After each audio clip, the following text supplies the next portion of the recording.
A shocking lawsuit has been filed against Uber after a violent assault involving one of its drivers in downtown Charleston, South Carolina. The victim, Biotech executive Bryan Kobel, says the attack left him with a severe concussion and sent his service dog crashing to the ground, all of it captured on surveillance video. According to court filings, Kobel, the 45-year-old CEO of BioPharm, was assaulted in April by Uber driver Uliumdzhiev Vadim Nikolaevich, a 42-year-old Russian national who authorities say was living in the U.S. illegally. Records show Nikolaevich was arrested for second-degree assault and battery, posted a $10,000 bond, and was later detained by Immigration and Customs Enforcement. Kobel says the confrontation began when the driver refused to allow his service dog inside the vehicle. When Kobel asked to cancel the ride, the situation quickly escalated. Video footage shows Nikolaevich stepping out of his Audi SUV, grabbing Kobel by the throat, then headbutting and punching him. The Biotech executive was knocked unconscious, hitting the ground alongside his dog as stunned witnesses rushed to help. One caller to 911 could be heard in disbelief, describing the bloody scene. Another caller urged police and ambulances to arrive quickly, telling dispatchers the victim was badly injured and bleeding heavily from the back of his head.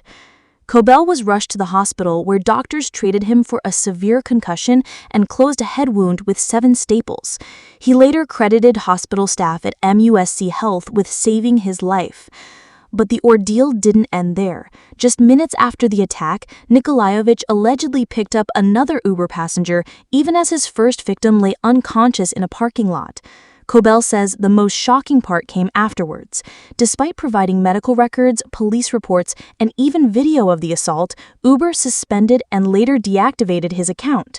In his words, the company chose to victim blame rather than protect its customers.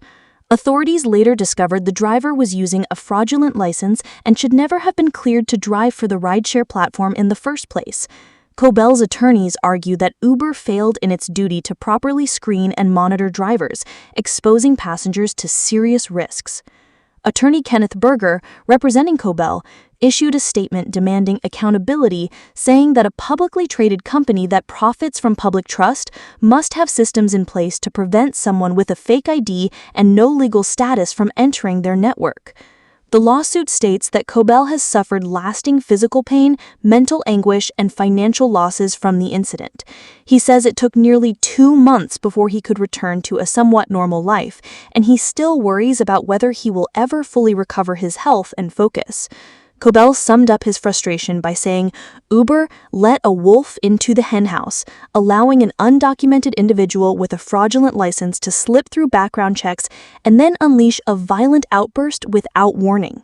The case is now moving forward in Charleston County Court, where Kobel and his legal team are seeking justice and accountability from the rideshare giant.